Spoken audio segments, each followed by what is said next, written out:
அனைவருக்கும் வணக்கம். இந்த வீடியோ பதிவில் நம்ம பார்க்கக்கூடிய விஷயம் என்னென்னா, நாகதோஷம் இருக்கிறவங்க செய்ய வேண்டிய மந்திர பரிகாரம் என்ன அப்படிங்கிறத பார்க்கலாம்.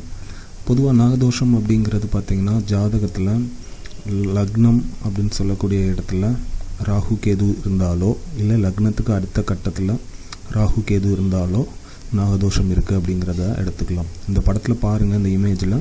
ஸோ உங்கள் ஜாதகத்தில் 2 கட்டம் இருக்கும். ஒன்று ராசி கட்டம் இருக்கும், இன்னொன்று அம்ச கட்டம் இருக்கும். அதில் ராசி கட்டத்தை எடுத்துக்கோங்க.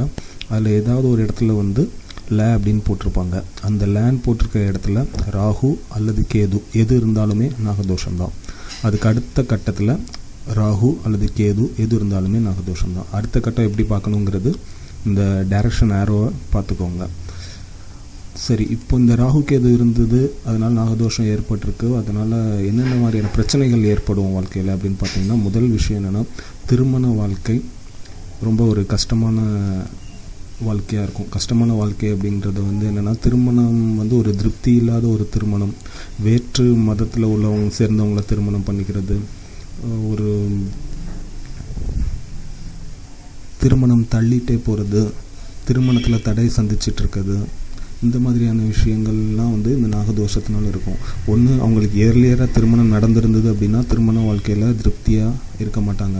அப்படி ஏர்லியாக நடக்கலை அப்படின்னா மேரேஜ் டிலே ஆகிட்ருக்கும். அப்புறம் அடிக்கடி சில பெண்களுக்கு அபார்ஷன் ஆகிட்டே இருக்கும். ஸோ அவங்களுக்கு அபார்ட் ஆகிட்டு இருக்குதுன்னா இது ஒரு காரணமாக இருக்கலாம்.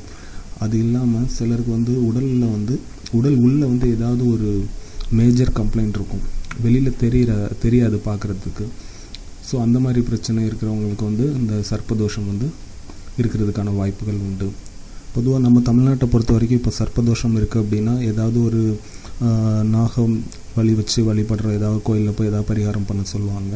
ஸோ அது பண்ணிவிடுங்க. அது இல்லாமல் உங்களுக்கு ஒரு சின்ன இந்த ஒரு மந்திரம் இதை நீங்கள் யூஸ் பண்ணி பாருங்கள். இந்த மந்திரம் இந்த இமேஜ் நீங்கள் பார்த்துட்ருக்கிறது தான். இதை ஒரு பேப்பரில் நோட் பண்ணிக்கோங்க. இதை 48 நாள் சொல்லணும்.